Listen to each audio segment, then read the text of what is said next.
Hello and welcome to another video and podcast from Fantasy Football Scout. My name is David and today I'm joined by FPL General as we delve straight into some FPL team reveals. It's day 2 of the game being live. We've had a little bit of time to digest some of the prices and some of the changes of positions and just the whole works of the game for the new season, and we can start to have a look at our first drafts.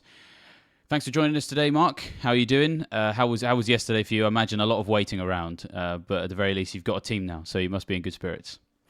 Yeah, good to be back, David. Good to finally have the game. It was a very long day of press and refresh. I think I was doing it from about midday. So a good solid shift of about 5 hours waiting for the game to launch.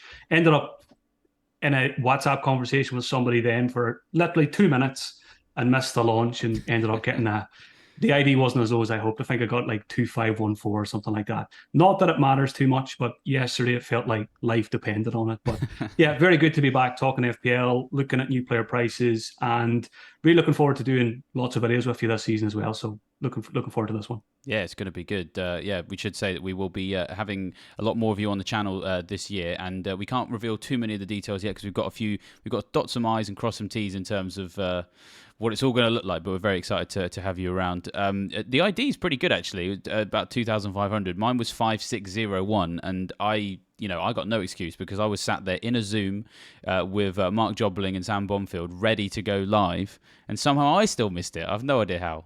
My F5 key hasn't got any writing on it anymore. It's completely blank. How's your F5 key today?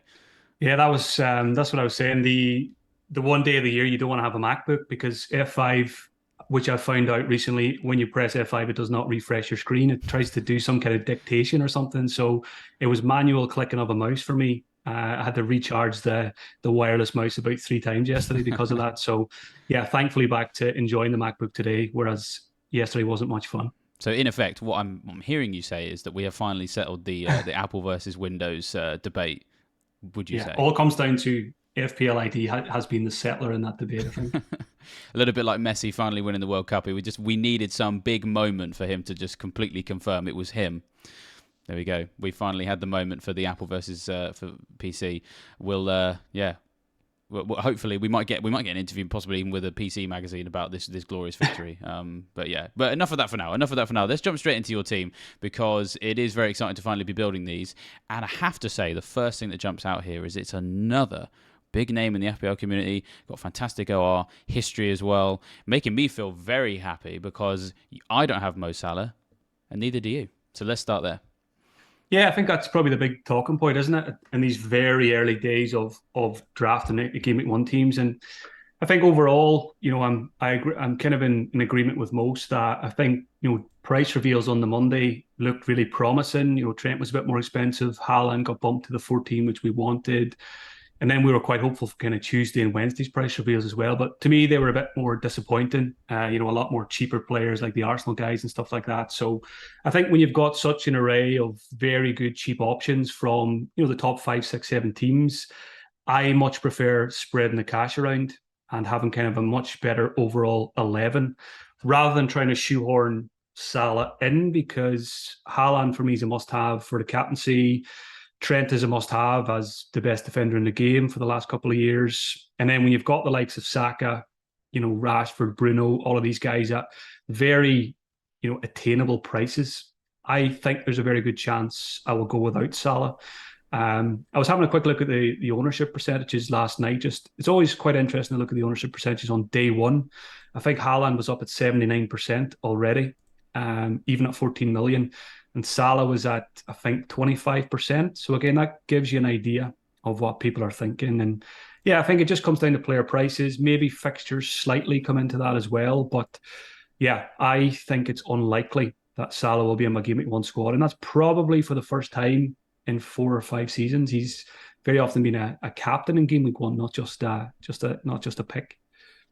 Yeah, it feels wrong and right in so many ways. Perhaps a bit like maybe, the beginning of a new relationship or something like that, where it's like feels weird not to be with that other person, but actually it also feels very right that I'm not with that other person anymore.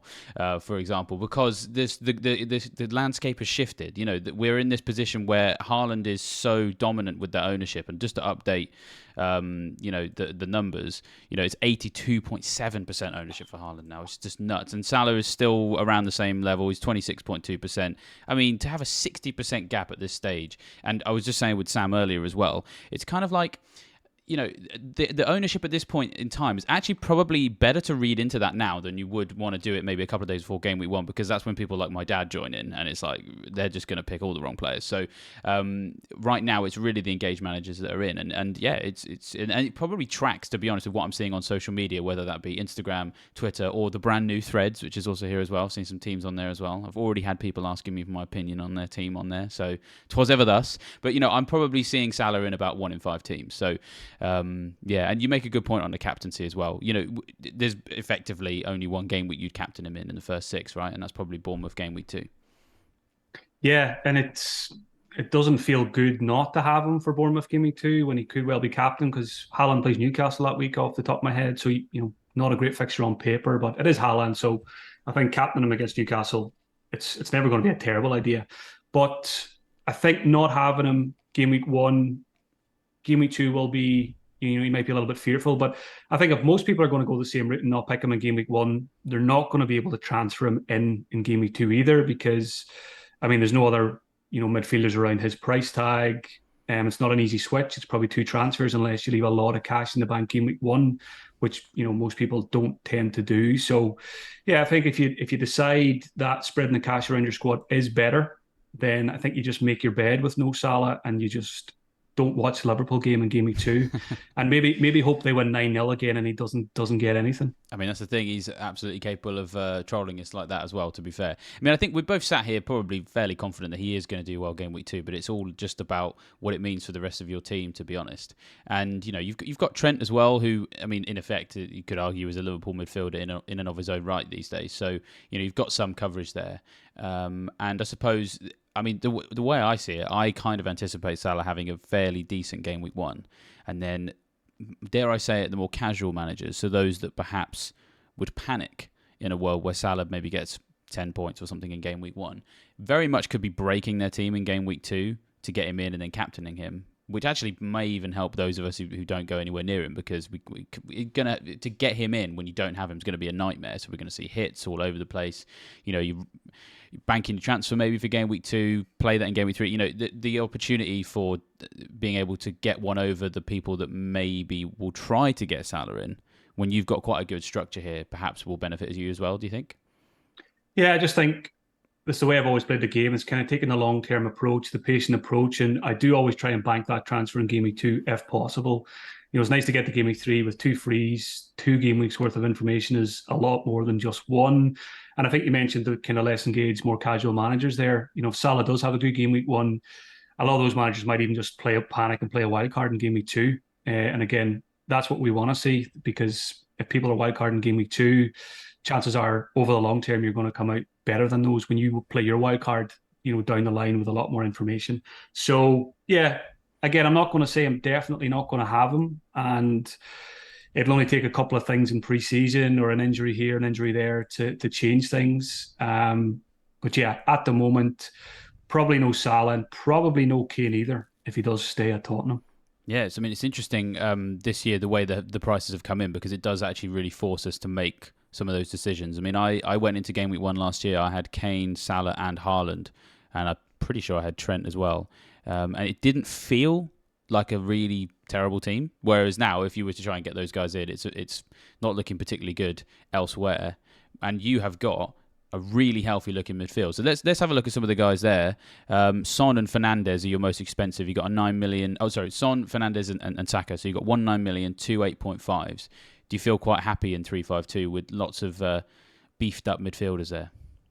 Yeah, I think as the prices filtered through over the last couple of days, to me it was just initial gut instinct. There's loads and loads of really good midfielders, and there's not a huge amount of strikers that scream out to me in game week 1. I think it's quite odd in FPL nowadays compared to years ago. When you look at the FPL forwards, you've got Haaland and you've got Kane. Then you've got nobody until 8 million and below, which is quite bizarre. When you think back to some of the strikers that we've had in the game over the years, the strikers have kind of been dying off slowly. And again, I really like a 3-5-2 formation. We always say the midfielders to get the clean sheet point, to get the extra point for the goal over the forwards anyway. So I think it is logical to have as many midfielders as possible. And when there is so many that I like, there could be 10 to 15 midfielders that are very much in my thoughts for game week one.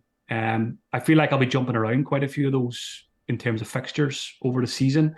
So I like having 5 spots rather than just 4. For that, I don't think I'll have a 4.5 million Harrison Reed this season like I did last year, unless someone like a George Boyd emerges in pre-season, which is probably unlikely. So yeah, initial picks there. Saka to me underpriced. I was surprised he was only 8.5. I think he would have been in my game week one team even if he was 9, possibly even 9.5. He was very, very good to me last season. Such a good player, playing for a great team, good fixtures and penalties as well. I'm a sucker for penalty takers. There wasn't too many in the league last season, but I don't think that bias is going to change in me.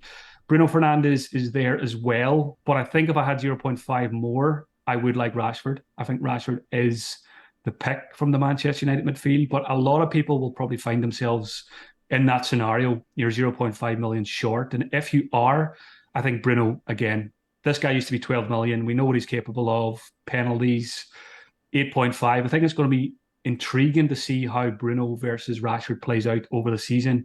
Could be very close. One could, blow the other out of the water.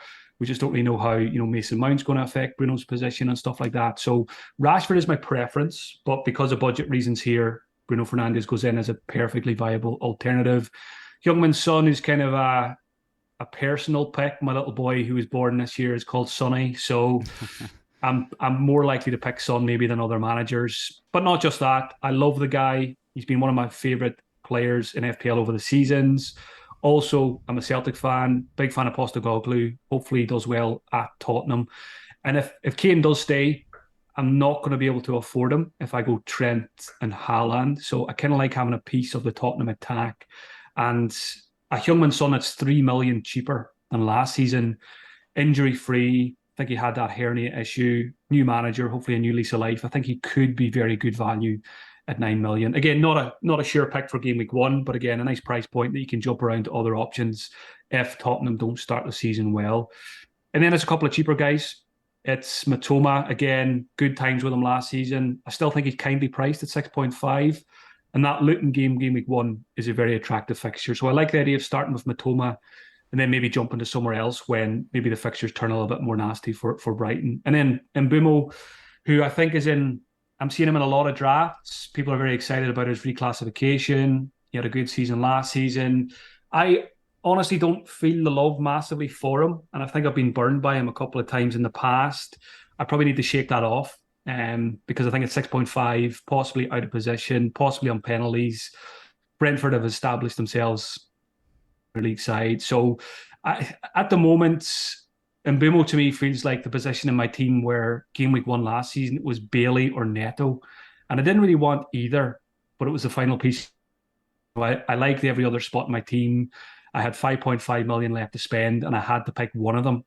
So this season that might be the case. I might be happy with the rest of my team. I might have 6.5 left for a midfielder, and then Mbumo might go in there, even though I don't feel fantastic about it. So that one's certainly a spot that's up for grabs. Yeah, I mean, you're right. I think I've seen Mbumo in just pretty much everybody's teams. It's kind of hard to turn down what feels good on paper, if not necessarily good in your heart. And what's really interesting here is I think you set up quite well in terms of making sure you've got a lot of different price points to be able to move to different players throughout the season. You could get to Chelsea midfielders here relatively easy. We'll talk about your forward line in a minute because obviously you've got Nkunku, but there's ways you can jump around here. I think it's quite interesting that you've got a lot of 50-50s or other decisions you could make in terms of like Fernandes versus Rashford. So you can, your placeholder is quite nice there. Matoma.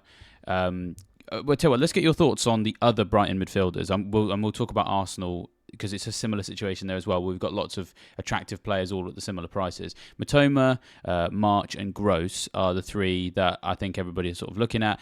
Personally, I've gone for Gross, but I may end up with one of the other two. May end up having to roll a dice for it, potentially. How open are you to being convinced of maybe going for one of the other Brighton guys at that price? Because I think we all agree their fixtures are very nice first three. Yeah, I'm very, very open-minded. I think it's important, especially if you're a new manager at FPL. Don't lock a team in this week or next week. You've got to be open-minded right up till the game week one deadline. And I'm not going to get tunnel visioned into Matoma just because he was good for me last season. I'll do a bit more digging. I'll keep an eye on pre-season. Very interesting now that McAllister's gone. Pascal Gross could be the penalty taker. We know he's got a good record. He's taken them before. So Solly March, I had him for large chunks of the second half of last season as well. But I just think for me, it comes down to the caliber of player. Who do I think is the best player when you take FPL out of it? I think Matoma is a class act and just a very fun player to watch. So he's winning the race at the moment, but certainly Pascal Gross, Solly March. Again, if I seen them in Game Week 1 teams, I wouldn't be telling anyone to take them out for Matoma. Nice, yeah. And I suppose we got pre-season as well, so we can have a view of how they're going to play without McAllister and who's going to take those penalties as well. Pre-season will probably also be very helpful for Arsenal as well. So you've already talked about how much Saka meant to you. I mean, you've even gone as far as to say if he was 9.5, he'd probably still be there. When Martinelli is 8 million and Odegaard is 8.5, Jesus also is 8 million, and Havertz is 7.5, and I'm not by any stretch suggesting you should have him, but I'm sort of making a bit of a point that to everybody, don't rule him out. Could have a good campaign. There's lots of options in effect at Arsenal. And last season, we were all in the difficult position of, I need probably 2, maybe 3 Arsenal attackers. There's so many to choose from. I need to have the right ones. And a lot of weeks we got burned because we had the wrong ones, and then we'd switch, and then we'd end up with the wrong ones again because we switched at the wrong time. Lots of difficult decisions to make there.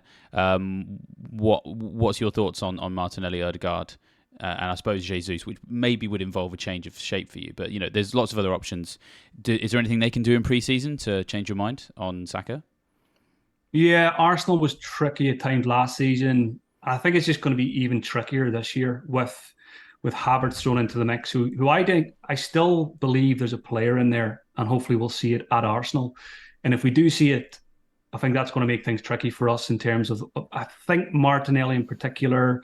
But again, maybe we'll just see a bit more rotation for even the likes of Saka and Odegaard, with a few more options, a bigger squad, more options to choose from. Maybe they'll just get a little bit more protection in terms of the minutes for Europe and stuff like that. So Odegaard's unbelievable season, outscored Saka last year. Expect him to kick on and have another very good season. Such a good player. I do rate Saka and Odegaard pretty equally, but it's probably the penalty factor again that probably ticks in Saka's favour for me. Gabriel Jesus, I didn't really consider him when I put this first draft together, but the more I think about it, the more I like him as an option because I've got Nkunku in there. I don't usually go for new players to the league. I did make an exception for Mr. Haaland last year, which worked out pretty well. Nkunku's coming with bags of potential, some really good performances for his former club in Europe and stuff like that. And a lot of people are talking very, very highly of him. I will admit I don't watch much other than Premier League, so I haven't seen much of Nkunku. So I might end up running the eye test over him myself in the first couple of game weeks rather than going for him in game week 1. So the Nkunku spot is probably a placeholder for a 7.5 or an 8 million forward. And Gabriel Jesus does fall into that category. And again, if we're talking about price points, which I do like in game week 1, it probably makes more sense to go for an 8 million striker than a 7.5 if I can manage it. If I get Jesus and it doesn't work out, you can then drop down to an Nkunku. It's much harder to go the other way after a couple of game weeks. So Jesus certainly, I think I remember when his price got announced in game week 1 last season, wasn't his ownership up at like 70 or 80%?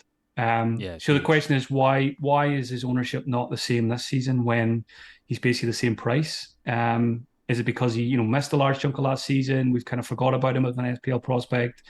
The midfielders did really well, but I think Jesus' ownership is probably about 25 to 30% now, and I think that will probably grow as we get closer to the season, especially if he bangs in a few in preseason.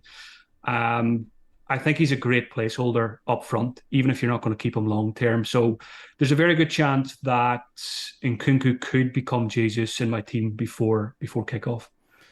Yeah, I think. Well, just to answer your question on why is Jesus' ownership much lower, I think that I think it's the injury and those other players sort of putting the blinkers on people a little bit. I suppose him being a forward sometimes makes people rule him out from a sort of the midfielders will do better sort of perspective. And we have to say that the Arsenal midfielders are probably still priced quite kindly versus what we think they can achieve this year. You've obviously said you'd pay even more for Saka if you had to, so that might be a part of it. And then, I suppose one thing that people do sometimes at the start of the season, it's not just engaged managers. There are others as well that will just sort of pick players based on how many points they scored last season. And so 125 points for him, which was the seventh highest among forwards. But that would have been much higher if he'd played the whole campaign, to be honest. And for me, I've actually got Jesus and Martinelli because I just think that those first few fixtures for Arsenal are so good. They've got Nottingham Forest at home game week 1. Forest famously last season's worst team away from home. Arsenal scored a lot of goals at the Emirates as well. So I think the doubling up there is a good place to start. And then, of course, we've got some fixture swings for Spurs in game week 3. We've got some fixture swings for Chelsea in game week 3. Could be a good time to move off. And you've clearly built your squad to maybe do that, potentially. Let's talk about Chelsea in a bit more detail then, because there is a lot of interest in their players at those prices. I'm intrigued by you having Nkunku. It sounds like it's more to do with the price point.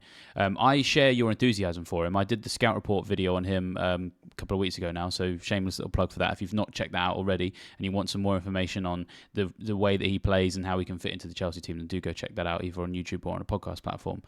And making that video, I was like, this guy's going to be great. And I can't wait for his price to come in. And I want him to be a midfielder because it sounds like that's where his best position is and where he's likely going to play at Chelsea.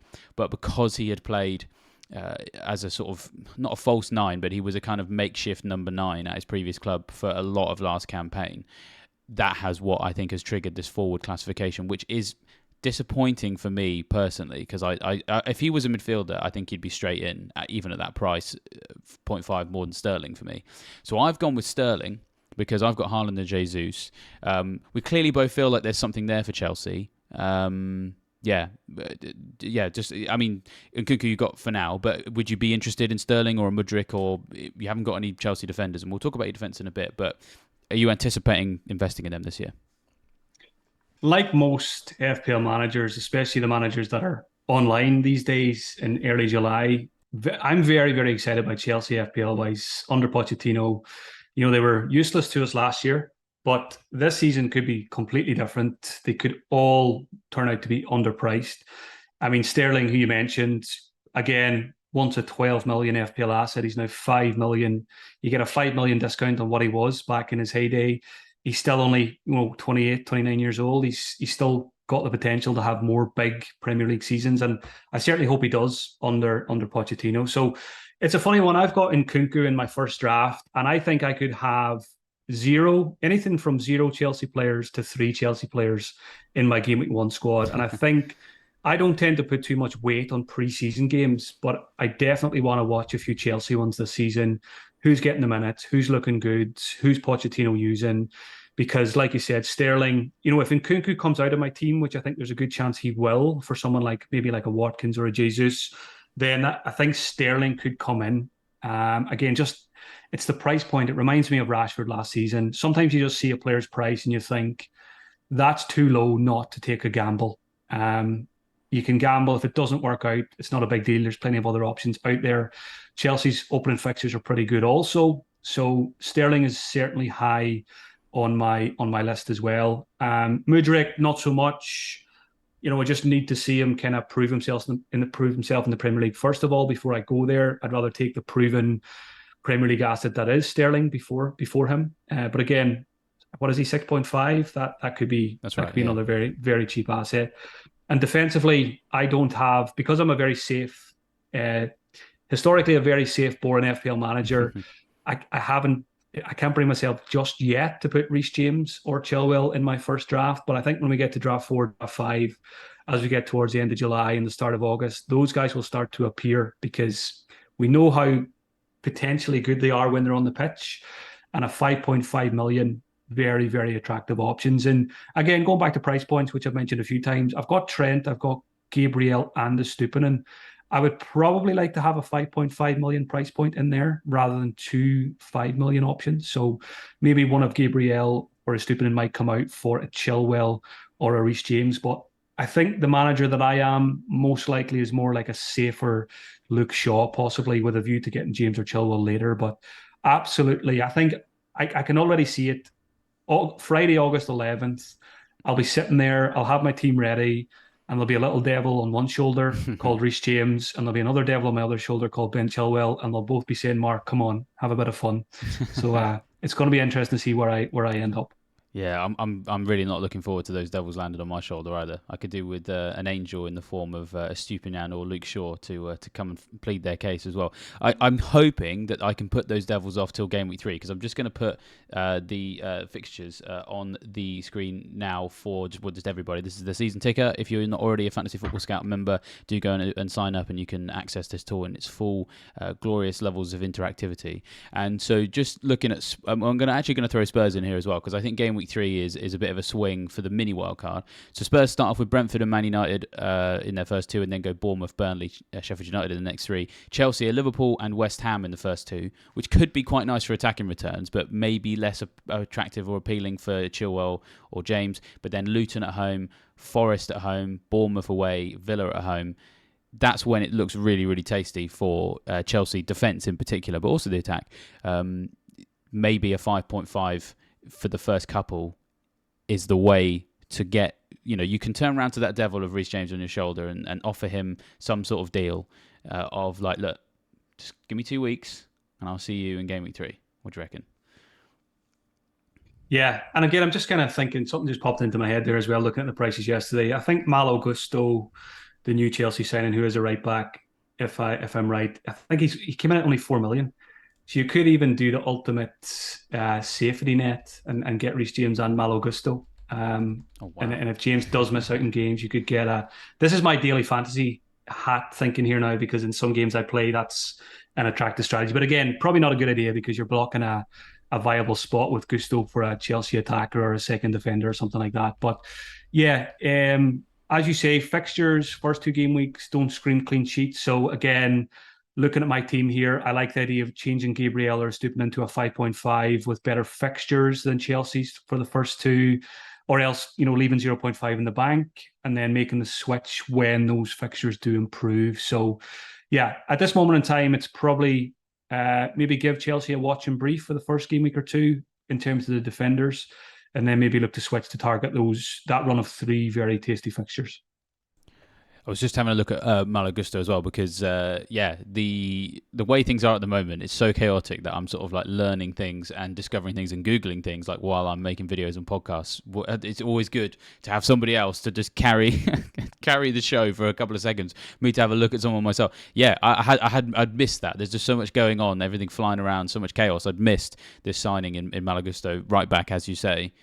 Yeah, that could be quite tasty. Well, seeing as we're talking about 4 million defenders, let's jump into your defence now, because you do have one of them in Jordan Bayer, or Becken Bayer, as the Burnley fans call him, because he is a bit of a modern day centre back. Very exciting to watch.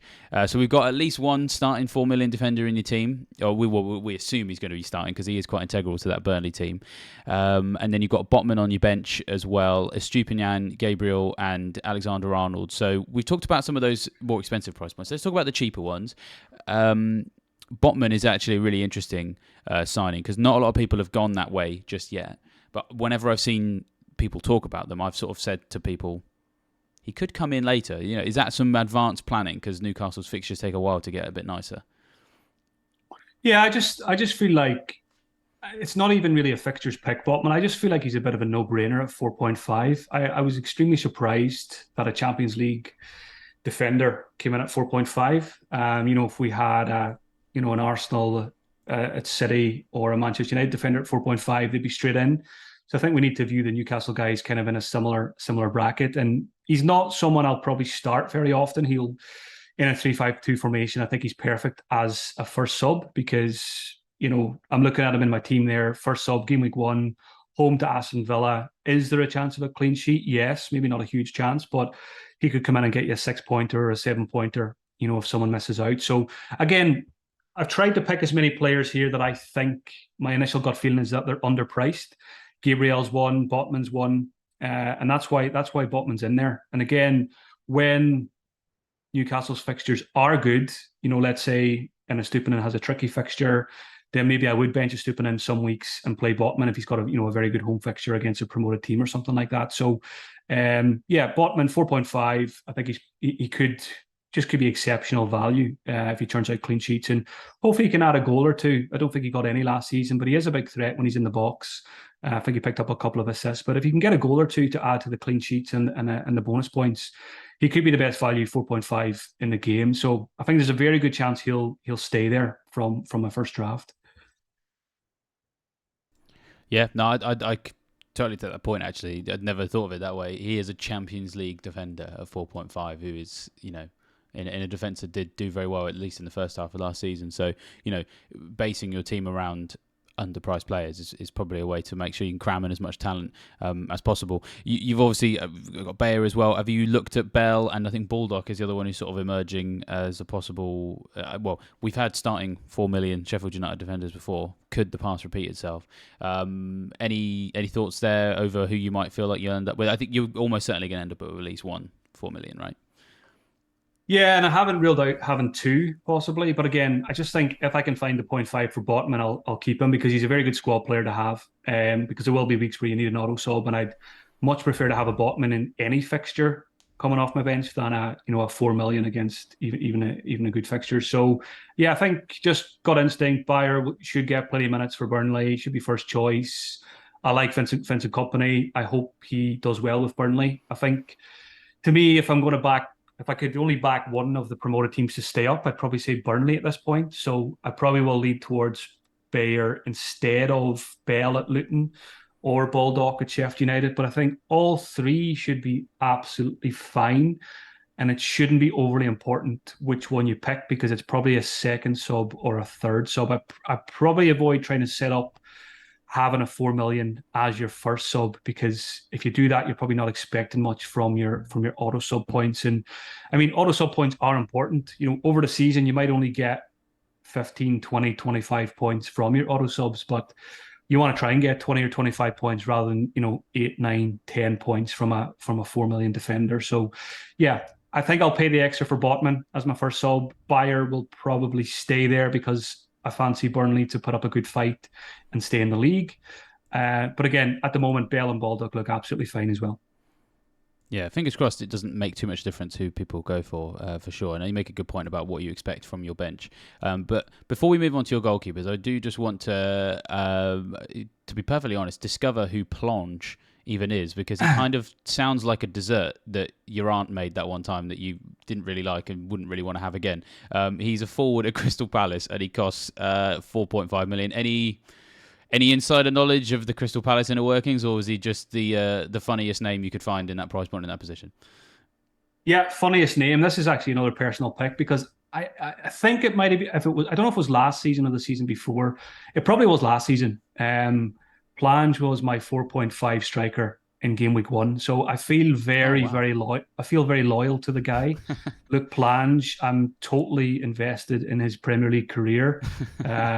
Obviously had a quiet season last season. I think what happened was he was in my game week 1 team and then he went out on loan at the end of August. I probably know more about Luke Plans than anyone else does. But yeah, just for nostalgic reasons, if I go for a 4.5 million striker, which is very likely, if it doesn't look like any of them are going to get minutes, then I'll just go for the guy that I had last season and keep the faith. And you never know, maybe this will be his season. I actually had a mini league last season called Take the Plunge. So I'm going to have to probably set that league up again and go again for a second season. So yeah, it's just a personal pick. But again, when we get closer to the season, I'll see if there's any 4.5 million strikers who, if they're going to get more minutes than Plange, obviously I'll make the switch to one of those guys. I absolutely love that. That is possibly one of my favourite puns in the pre-season so far. It's up there with, a lot of people have Flecken. And yesterday on the stream that we had, I invited everybody to come up with their best name for what our bandwagon would be. And we had the Flecken Flake Train, the Flecken Flight Crew, and then Mark came up with the Fleck Republic, that was my favourite one. I But like that. take the plunge. I like that. And I'll tell you what, I'm going to put you on your toes here. You say you know more about this guy than anybody else. I've I'm just going to Googled regret it. him. I'm definitely going to regret I've saying just that. Googled him, and let's see how well you do know him. He It's me. It's me. It's me who updates his Wikipedia page now. yeah. Oh yeah, it says moderator FPL General right there. He has been on loan to 3 different clubs from Crystal Palace. Can you name one of them? I knew I was going to regret saying that. I really don't know as much as I made out to, but after this video, I'm going to make it a point to find out everything about him, his family, his childhood, everything. And next time we speak, I'll have a dossier on the plans for you. I love that. We're gonna have a plan to watch. As I said, we're gonna have you on a lot more videos this year. Every week we're gonna have another chapter in the story of Luke Plange. I will give you one of those 3 in case I don't want to spoil it for the listeners and the viewers. One of the teams he was on loan to last season was Lincoln City, so that's the Imps up at Sincil Bank. Yeah, So, hopefully he does go out on loan again this season, and we will do a plans watch maybe once a month, check in, see how he's getting on. See if he's banging in the goals. And if he is banging in the goals, we'll get on the phone to Roy Hodgson to get him back and get him in the team. We'll be on the phone to Roy asking him to take the plunge. That's what we'll be asking him to exactly. do. Well, we promised some talk about your goalkeepers, so let's jump there. We've got Pickford and Areola are your 2 shot stoppers. Did they rotate particularly well? I mean, I haven't really had a chance to look at too many rotations myself because I've joined the Fleck Republic. We've distanced ourselves from Czechoslovakia and we joined the Fleck Republic, and so I haven't really looked at any rotations outside of him. So what's the thinking with these guys? The goalkeeper position is a position I haven't really looked at too much detail yet. Basically, before any prices were released, in my mind, it was right this season. I'm going to go with my usual strategy of a 4.5 keeper who I start every week and, don't change him until the first wild card. And then just have a 4 million on the bench who's just a dead asset. So these are basically placeholders at the moment. Pickford, I think, probably is one of the better 4.5 options on paper this season.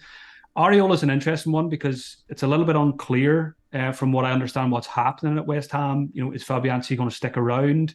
Is Areola going to finally take over as number 1? Because if he does, he's only 4 million in FPL. And if that happens, we're going to have a Danny Ward situation where we've got a 4 million goalkeeper. But I think it's safe to say Areola, in my mind at least, is a better goalkeeper than Danny Ward. And we should actually get some FPL points from him if we go with him in game week 1.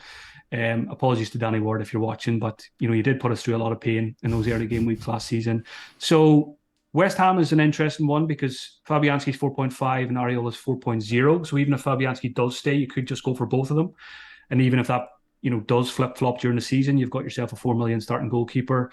But when the rest of the goalkeeper prices came out, I was very surprised to see Ramsdale at 5 million. So I thought he could have been 5.5 with Alisson, Ederson, and Nick Pope. So I'm talking about possibly losing a 5 million defender and getting a 5.5 million price point. So I could lose Gabriel for a Shaw, a Chilwell, or a James. And I could, instead of Pickford, I could go for Ramsdale as a set and forget goalkeeper. Could even double up on the Arsenal defence, which I think is perfectly viable with the fixtures also. So I think Ramsdale is the standout goalkeeper for game week 1 because of his price and who he plays for. Yeah, just going to go through those Arsenal fixtures again, actually, because they are very much in the top end of the fixture ticker when you sort by defence. So it's Forest at home, game week 1, Palace away, game week 2, Fulham at home, game week 3, United at home, game week 4, Everton away, game week 5, and Spurs at home, game week 6. So 4 of those look clean sheet worthy. And then 4 and 6, whether at home to United and Spurs, probably expect them to probably concede in those games, but they're playing 2 teams that like attacking football, and therefore you could see quite a lot of saves. And so you are going to be probably getting you bang for your buck.